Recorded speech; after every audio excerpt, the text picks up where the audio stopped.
에스겔서 말씀을 함께 보십니다. 에스겔서 3장 16절 17절 말씀입니다.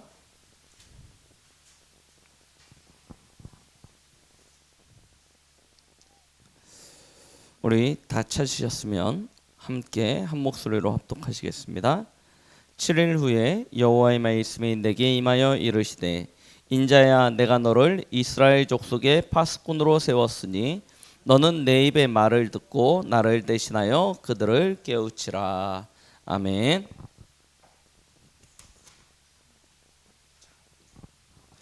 오늘은 그들을 깨우치라 라는 제목으로 함께 말씀을 나누겠습니다.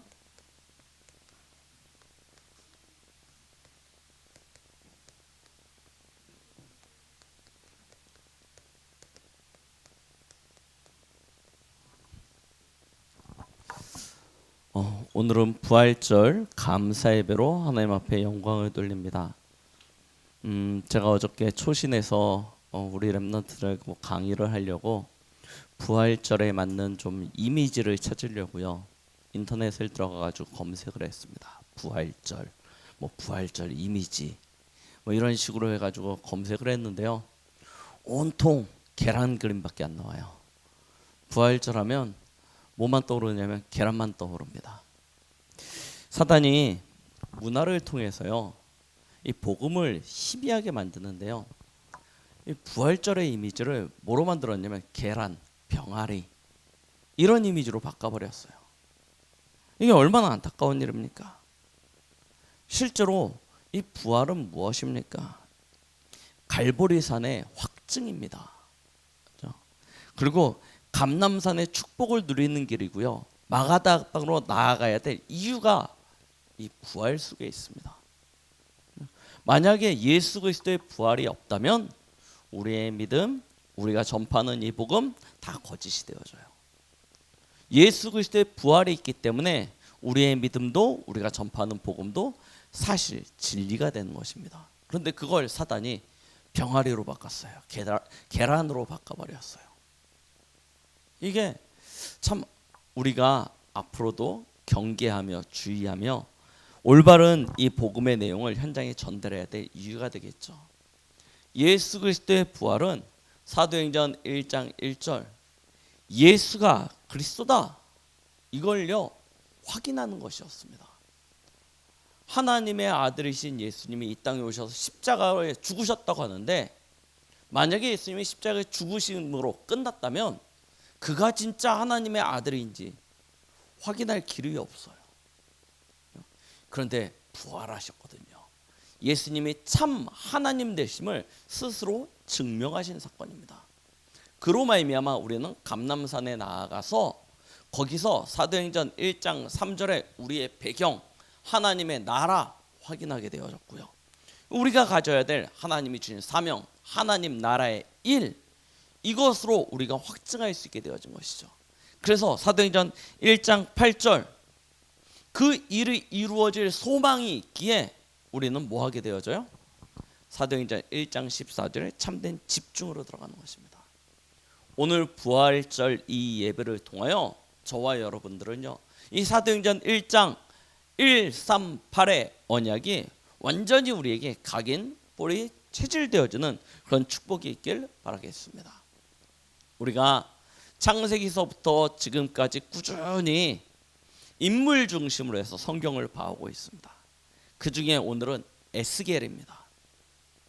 에스겔은요 조금 특별합니다. 왜냐하면 그가 부름받은 부름의 그 현장이 어디였냐면 이미 이스라엘 나라에서 포로가 되어 끌려갔어요. 에스겔이. 그래서 바벨론에 포로된 그곳에서 하나님의 사명을 받습니다. 바벨론의 2차 침공 때 여호와긴 왕과 그 당시에 많은 귀족들이 바벨론의 포로로 끌려가거든요. 그때 에스겔도 끌려갑니다. 끌려가가지고 저 강가, 이제 유대인 이 거주 지역이죠. 포로로 온 유대인들이 사는 그 거주 지역 그 강가에서 하나님이 에스겔에게 사명을 주십니다. 그 사명을 가지고 에스겔은요 이 이스라엘 이미 포로가 되어져 있고 또 장차 포로가 되어질, 아직 예루살렘은 망하지 않았으니까요. 이 두 현장에게 하나님의 말씀을 대언하는 그런 증인이 되어지죠. 저와 여러분들은 이 시대 재앙을 만났고 앞으로 더 큰 재앙이 우리 앞에 오게 될 텐데요. 그 시대를 바라보면서 하나님이 우리에게 주신 천명, 소명, 사명이 회복되어지는 그런 은혜가 있기를 바랍니다. 자, 하나님은 에스겔에게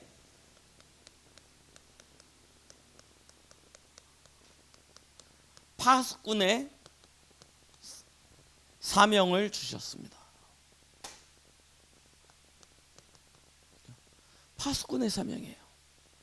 파수꾼의 사명을 통해서 뭘 하라고 이야기하시냐? 그들에게 경고하래요. 하나님을 대신하여 그들에게 경고하라. 그들을 깨우치라라고 말씀하십니다.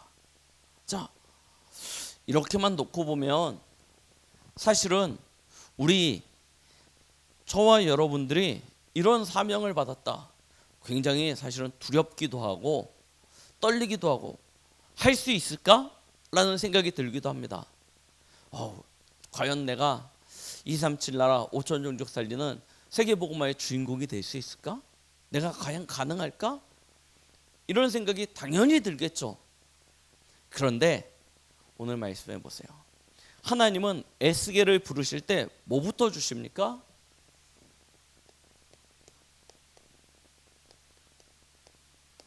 보좌요. 하나님의 나라를 먼저 보여주십니다. 그게 에스겔 1장에 나와 있어요.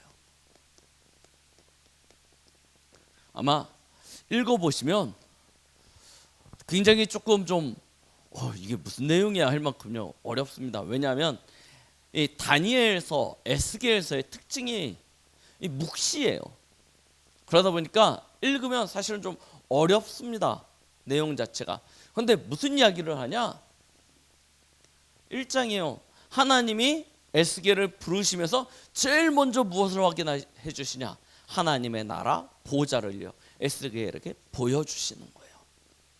그러니까 위기시대, 재앙시대 하나님이신 이 복음의 사명만 가지고 달려갈 수 있죠. 하나님은 에스겔에게 가장 먼저 사명 이전에 성삼위 하나님으로부터 오력을 주시고 시작하시는 거예요. 우리에게 힘이 있어야 되지 않습니까? 뭘 해도 힘이 있어야 된다니까요.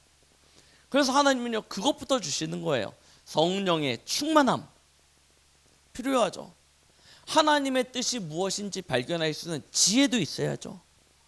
하나님의 뜻을 발견했다 하더라도 달려갈 수 있는 힘도 있어야 되지 않습니까? 그리고 아무리 가려고 해도 돈이 없으면 못 가거든요. 경제력도 주어야죠. 혼자서 어떻게 합니까? 하나님께서 만남의 축복도 주셔야죠. 이 모든 축복을 하나님께서 먼저 주시겠다 약속하시는 것입니다. 그래서 보좌를 보여주세요. 올 한 해 우리에게 주신 원단의 말씀, 예수 그리스도를 영접하는 그 순간 우리에게는 하나님의 나라 보좌 성소가 회복되어졌다. 고린도전서 3장 16절 기억하시죠? 거기서 무엇이 나옵니까? 하나님의 형상과 생명의 모든 축복과 에덴의 모든 응답이 우리에게 오는 것 아닙니까? 그것이 시공간을 초월하여 237에 빗대도록 역사하지 않습니까? 그게 그래서 우리의 배경이 되어주고 우리는 그 배경을 방법으로 삼아서 237 현장에, 저 불신자 현장에 예수가 그리스도다 담대히 선포할 수 있는 것 아닙니까? 하나님은 처음부터 우리에게 사명 이전에 하나님 나라에 대한 확증을 주신다니까요. 예수님도 보십시오. 땅 끝까지 증인 되리라 하기 전에 하나님의 나라부터 설명하시잖아요. 우리가 가지고 있는 복음 안에서 회복되어진 신분과 권세와 배경, 이게 얼마나 큰 것인지요 우리가 먼저 확인해야 되는 것입니다. 하나님은 이 축복 주세요. 이거 가지니까 내 능력, 내 수준, 내 어떤 배경 상관없어요. 하나님이 보호자로부터 시공간을 초월해서 237에 빗대도록요, 세계복음화의 주인공 되도록 역사하시지 않습니까? 이걸 무엇으로 주시냐? 말씀으로요. 하나님이 주시는 거예요. 에스겔서 3장 1절부터 3절 말씀을 보니까 이 말씀 속에서 하나님의 부르심을 받았는데, 자, 3장 1절입니다. 뭐라고 그랬냐면, 또 그가 내게 이르시되 인자야 너는 발견한 것을 먹으라. 이게 뭐냐면 말씀이에요. 먹으라. 너는 이 두루마리를 먹고 가서 이스라엘 족속에 말하라 하시기로 내가 입을 벌리니 그가 그 두루마리를 내게 먹이시며 내게 이르시되 인자야 내가 내게 주는 이 두루마리를 내 배에 넣으며 내 창자에 채우라 하시기에 내가 먹으니 그것이 내 입에 달기가 꿀 같더라 라고 얘기하죠. 말씀을 받았는데 내 안에 무엇이 생겨요? 기쁨이 생깁니다. 감사가 생깁니다. 평안이 생깁니다. 안식이 생깁니다. 그렇죠? 현실은 나라가 바벨론에 의해서 침공당했어요. 상황은 그 전쟁에서 져가지고 지금 에스겔이 포로로 끌려와 있습니다. 아무런 소망이 없는 낯선 이국 땅에서 있는 거예요. 쉽게 얘기하면 절망이죠. 깜깜합니다. 그런데 그 가운데 하나님의 언약을 가진 자, 하나님의 음성을 듣는 자는 새 힘이 생기는 것입니다. 오직 여호와를 앙망하는 자는 새 힘을 얻으리니 독수리가 날개치며 올라간 같은 힘을 주신다라고 말씀하셨습니다. 하나님의 말씀을 진짜 붙잡는 자는 이런 축복을 누리게 되는 것입니다. 이 말씀 안에서 우리가 가지고 있는 진짜 배경, 내가 지금 서 있는 나의 위치, 나의 장소, 이 실제가 보여지는 거예요. 우리는 눈에 보이는 것만 보니까 포로된 것 같고 이 이스라엘 집단 거주지에 지금 와 있는 것 같지만 우리가 진짜 있는 곳은 어디예요? 하나님 안에 있습니다. 하나님의 보좌 아래에 있습니다. 문제 가운데 있는 것이 아니고 하나님의 응답 가운데 있습니다. 하나님의 역사 속에 우리가 서 있는 것입니다. 우리 인생의 주인 되신 하나님께서 나를 쓰시기 위하여 지금 이 자리로 부르신 것입니다. 이게 보여지는 거예요. 그러니요, 힘이 나겠습니까? 안 나겠습니까? 그렇죠? 이 말씀을 받았더니 그 말씀이 내 입에 달기가 꿀과 같다. 그렇죠? 이런 축복이요 나타나지게 되는 것입니다. 여러분, 현실을 잘 봐야 되지만 거기에 속지는 마세요. 하나님은 우리에게 하나님의 것을 주셨고 하나님의 것을 우리를 통해서 이루어 가시는 것입니다. 절대 속지 마세요. 이 말씀 속에서 무엇이 나와요? 에스겔에게 허락하신 하나님의 천명, 소명, 사명이 발견되는 것입니다. 우리 지난주에 하나님의 뜻 말씀하셨잖아요. 그렇죠? 이 하나님의 뜻이 나의 뜻이 되어지는, 나의 계획이 되어지는 그런 축복을 누리게 되는 것이죠. 하나님은 에스겔 2장 1절로 3절에 말씀하고 계십니다. 그가 내게 이르시되 인자야 내 발로 일어서라. 에스겔서 1장에 보좌를 봤거든요. 하나님의 나라를 봤거든요. 에스겔이 어떻게 하겠습니까? 깜짝 놀라서 바짝 엎드려 있었습니다. 그때 하나님이 하시는 이야기가 내 발로 일어서라는 거예요. 내가 내게 말하리라 하며 그가 내게 말씀하실 때 그 영이 내게 임하사, 하나님의 영이 에스겔에게 임해서 그를 일으켜 내 발로 세우시기로 내가 그 말씀하시는 자의 소리를 들으니 내게 이르시되 인자야 내가 너를 이스라엘 자손 곧 패역한 백성 나를 배반한 자에게 보내노라 말씀하세요. 이게 하나님의 천명입니다. 하나님이요 에스겔을 보내시기로 하시는 거예요. 근데 그냥 보내셨냐? 아니에요. 소명이 있죠. 오늘 저희가 읽었던 에스겔 3장 16절로 21절 똑같은 말씀을 나중에 에스겔 33장 1절로 9절에 말씀하십니다. 하나님이 그를 이스라엘 가운데 보내시는데 어떻게 보내시냐? 파수꾼으로요. 파수꾼으로 보내시는 거예요. 왜 파수꾼으로 보내시냐? 오늘 저희가 읽었던 에스겔 13장 17절 또 33장 7절로 9절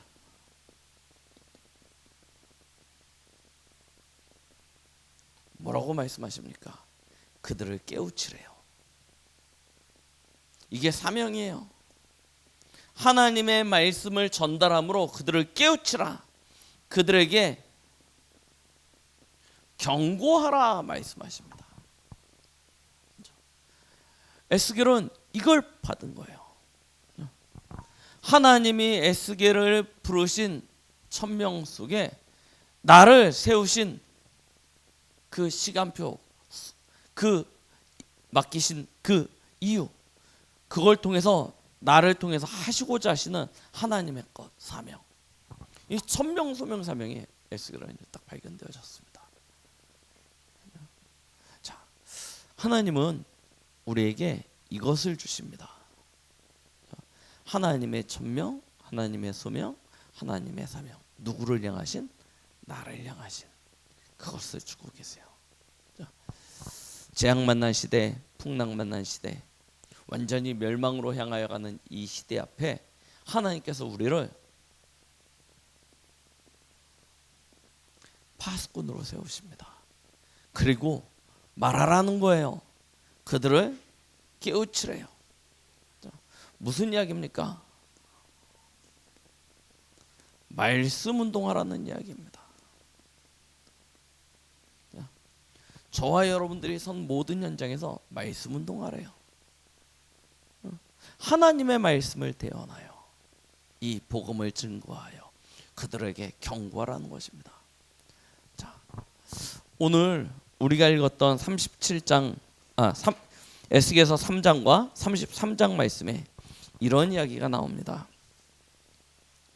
가령 내가 악인에게 말하기를 너는 꼭 죽으리라 할 때에 내가 깨우치지 아니하거나 말로 악인에게 일러서 그의 악한 길을 떠나 생명을 구원하게 하지 않으면 그 악인은 그 죄악 중에 죽으려니와 내가 그 핏값을 내 손에서 찾을 것이고 내가 악인을 깨우쳐 그가 그의 악한 마음과 악한 행위에서 돌이키지 아니하면 그는 그의 죄악 중에서 죽으려니와 너는 내 생명을 보존하리라 라고 말씀하고 계십니다. 우리가 말씀 운동을 해야 될 이유입니다.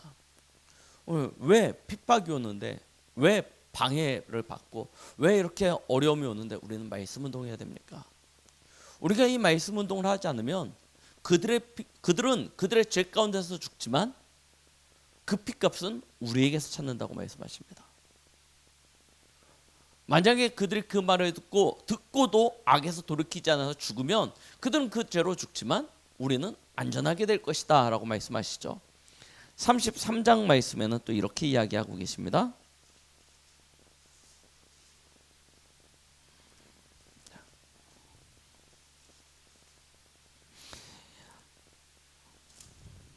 이렇게 인자야 너는 내 민족에게 말하여 이르라 가령 내가 칼을 한 땅에 임하게 한다 하자.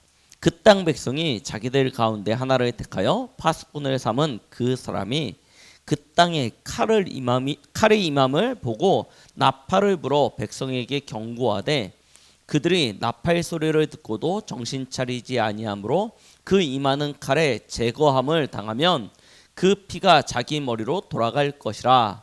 그가 경고를 받았던들 자기 생명을 보전하였을 것이나 나팔 소리를 듣고도 경고를 받지 아니하였으니 그 피가 자기에게로 돌아가리라.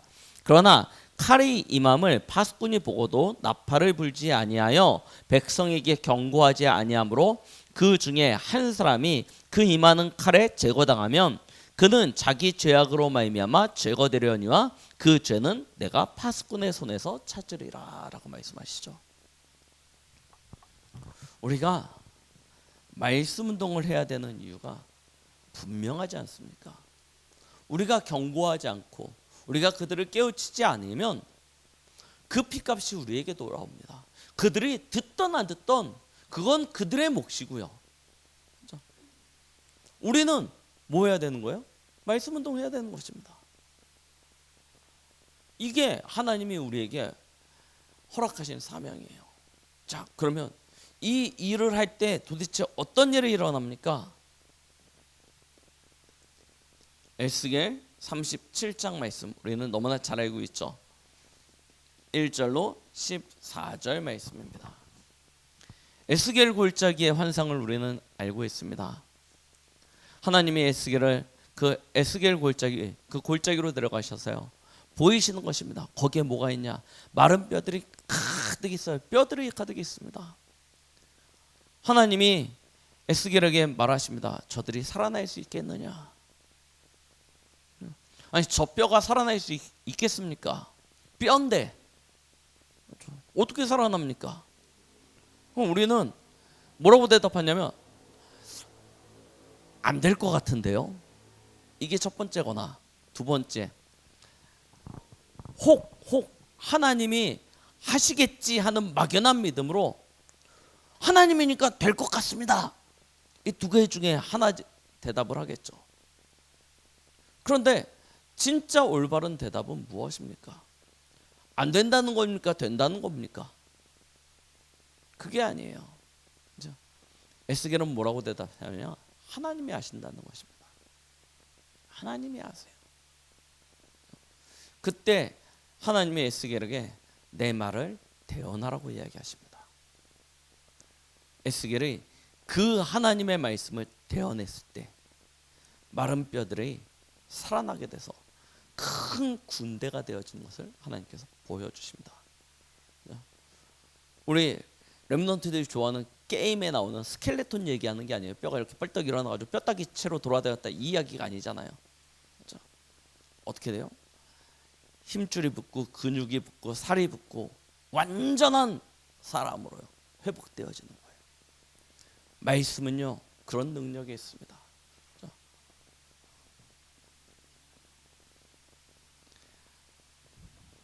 마른 뼈가요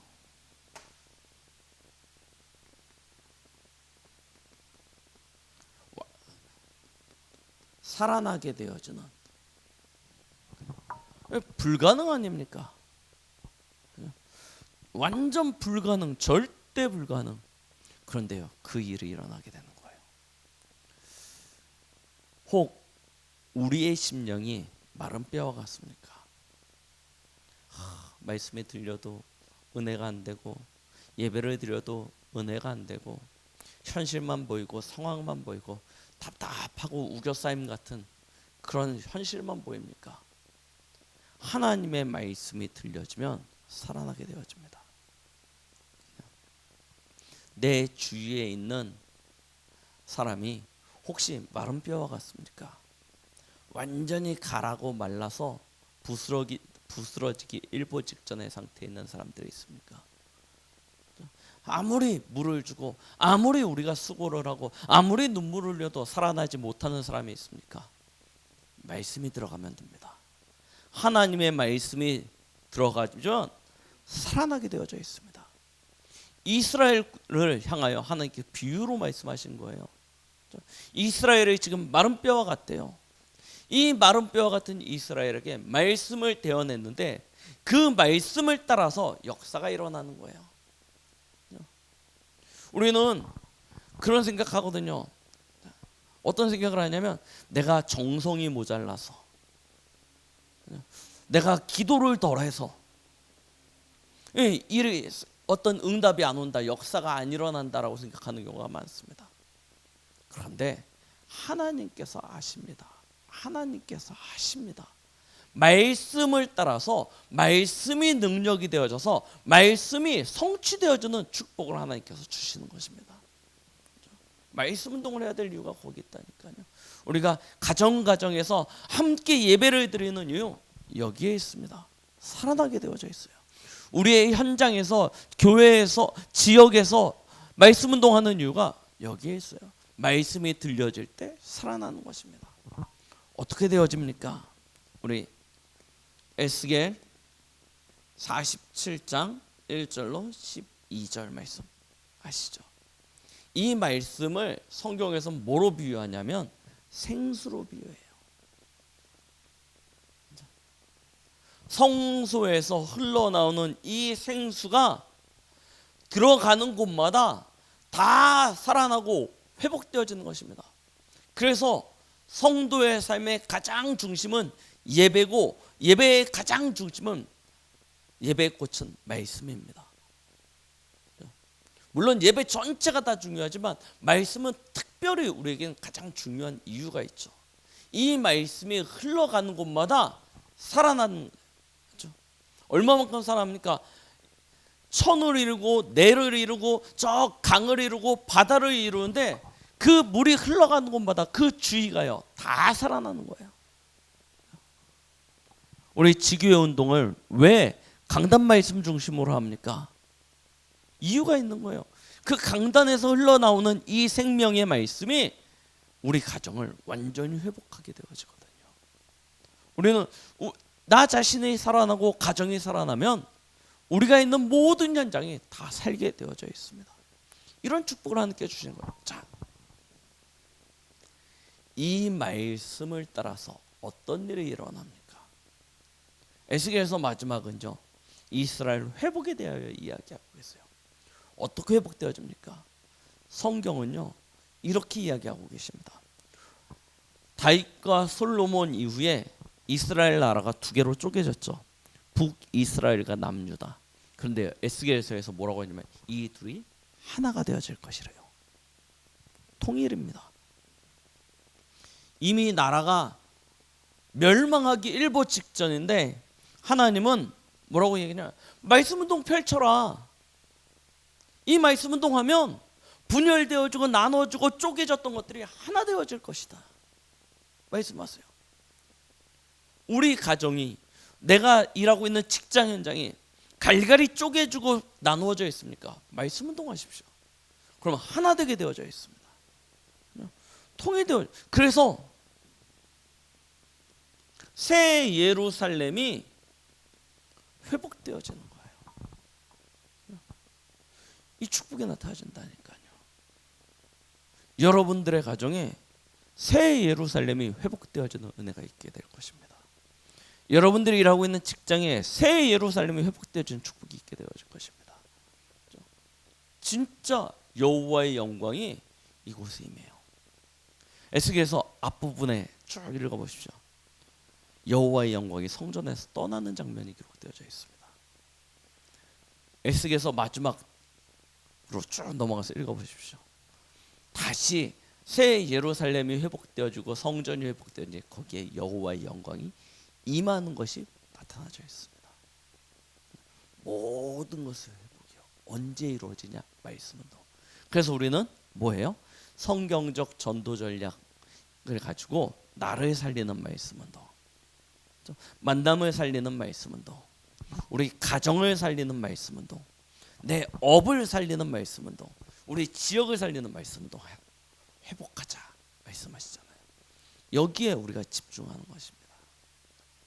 하나님은 우리에게 에스겔서를 통해서 왜 말씀 운동을 우리가 우리의 현장에서 해야 되는 것인지 보여주고 계세요.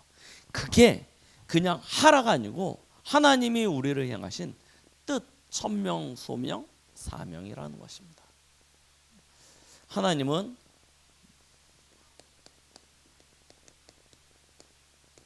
저와 여러분들을 통해서 하실 것입니다.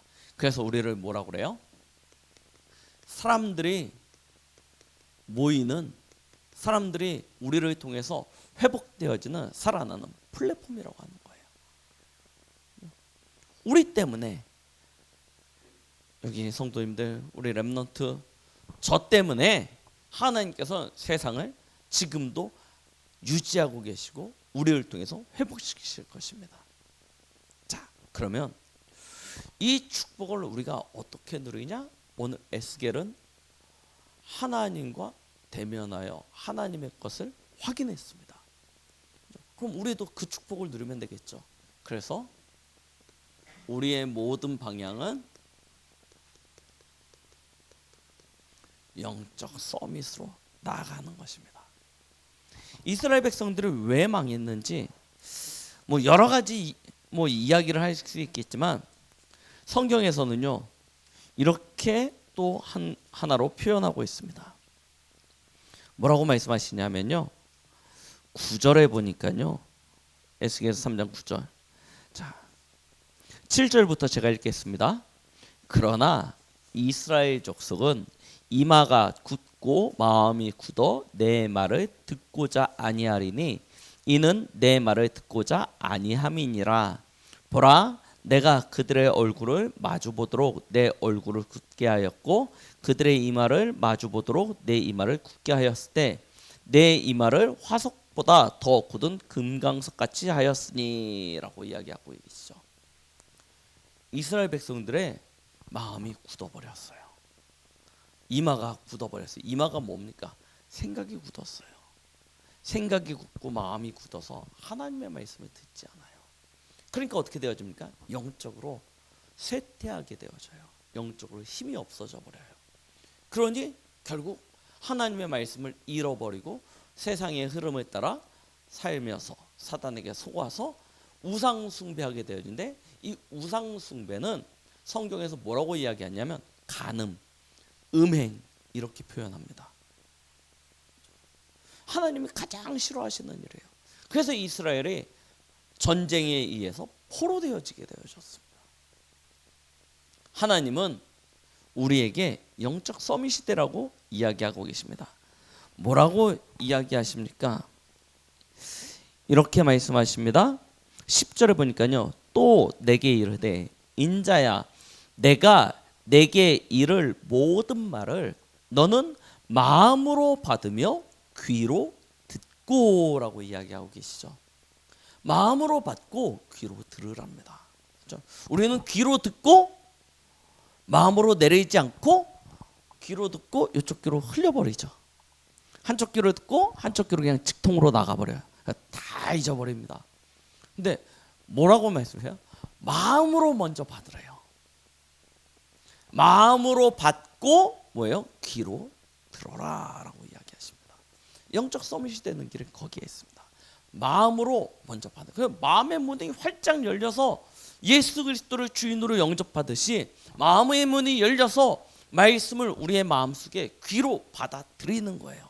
그래서 이 말씀을 오늘 우리가 읽었던 말씀처럼 어디에다 채워요? 우리의 창자에 채우래요. 우리의 이 심령 속에 가득, 우리의 육신 속에 이 말씀을 가득 채우라고 이야기하시는 것입니다. 채워야 돼요. 안 그러면요 영적 서밋 절대 될 수 없습니다. 그래서 이 축복을 누리는 저와 여러분들에게는 매일의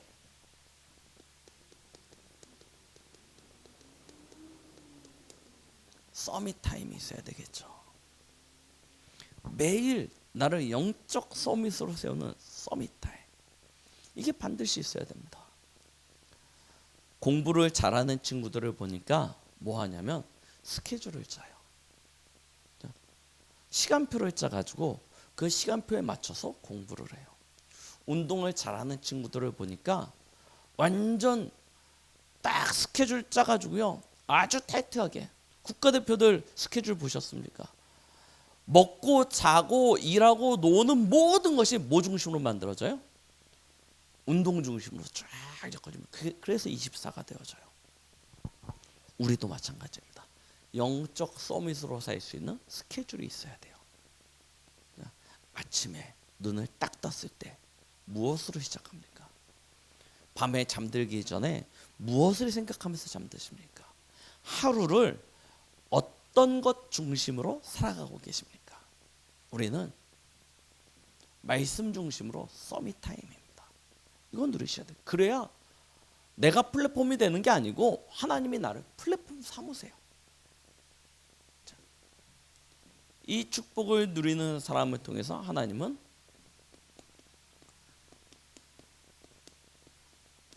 이 시대의 파수꾼, 그가 서는 파수망대 삼으시죠.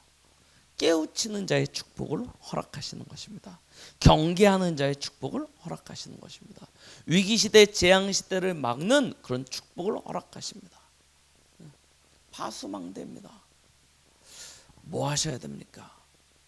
늘 깨어 있어야 됩니다. 무엇으로 깨어 있겠습니까? 우리가 영적 서밋의 축복은 말씀 가지고 누린다면요, 파수망대의 축복은 무엇으로 누려요? 기도입니다. 그죠? 기도로 누리는 거예요. 여러분들의 24를 누리는 기도요. 예배 기도 너무나 중요하죠.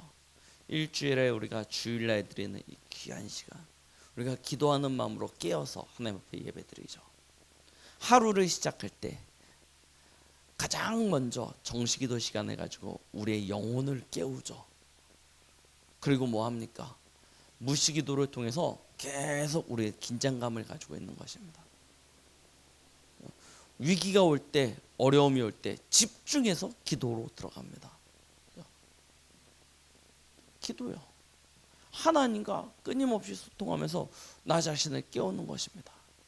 이게 참 중요하죠. 예수님도 제자들에게 마지막 잡히시던 날 밤에 산에 올라가셔서 기도하실 때 제자들에게 부탁하죠. 기도하여 깨어 있으라. 우리는 기도로 우리 자신을 깨우는 것입니다. 우는 사자가 삼킬 자를 찾으러 우리 주위를 어슬렁어슬렁 돌아다니고 있습니다.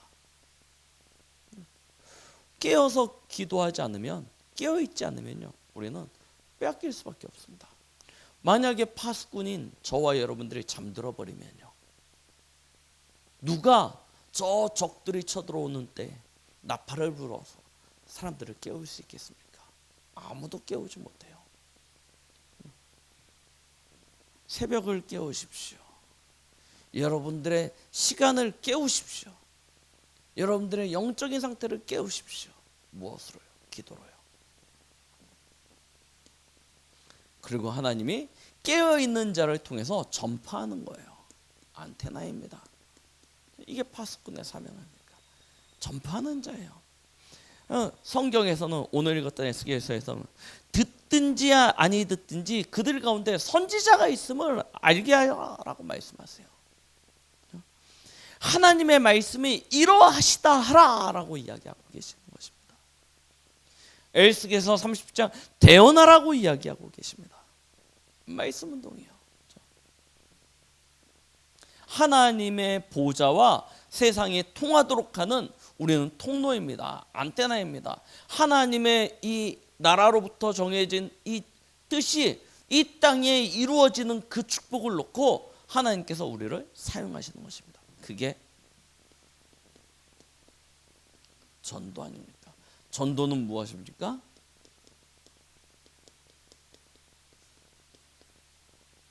말씀 운동하는 거예요. 듣든 아니 듣든 그건 그들의 몫입니다. 하나님이 영생주로 작정된 이는 듣고 깨달아 믿을 것이요, 하나님이 택정하지 않는 이들은 우리가 아무리 설득하고 협박하고 해도 안 듣게 되어져 있어요. 그러나 우리는 모든 사람들에게 이 말씀을 전달해야 될 사명이 있습니다. 이 축복을 하나님께서 우리에게 주시는 거예요. 말세 시대 우리는 교회가 사명을 잃어버리고 복음을 꺼트려 버리고 완전 종교화되어진 시대, 세계 곳곳에서 전쟁과 기근과 핍박과 환란의 소식이 멈춰지지 아니하는 시대, 우리는 그런 시대를 살아가고 있습니다. 우리 자신이 이 마태복음 25장에 기록되어져 있는 이 10처녀 비유에 기름을 준비한 5처녀와 같이 진짜 하나님의 것으로 준비되어진 축복이 있어야 되는 것입니다. 그 축복을 누리시기 바랍니다. 오늘 하나님은 우리에게 그들을 깨우치라라고 말씀하고 계십니다. 이것이 우리를 부르신 하나님의 뜻입니다. 그래서 진짜 저와 여러분들이 오늘 이 부활의 이 기쁜 소식을 가지고 세상에 전달하면서 복음을 잃어버려 멸망하는 시대를 살리는 그런 참 전도자로 세상 살리는 주역으로 응답받길 예수 그리스도의 이름으로 축원드리겠습니다. 기도하십니다. 하나님 감사드립니다. 마지막 시대를 살아가는 우리에게 하나님의 보좌를 허락하시고 천명, 소명, 사명을 깨닫게 하시고 우리가 이 땅에서 무엇을 위하여 살다가 어떻게 하나님 앞에 서야 되는지 알게 하여 주심을 감사드립니다. 오늘 말씀을 들은 우리 모든 강북동교회 성도들이 영적 서밋으로 설 수 있는 축복을 허락하시고 그 하나님이 주시는 힘과 능력으로 이 세상에 하나님의 뜻을 이루는 영적 서밋으로 파수망대로 그리고 세상 살리는 안테나로 응답받을 수 있는 우리 모든 성도들 되도록 역사하여 주시옵소서. 예수 그리스도의 이름으로 기도드렸습니다. 아멘.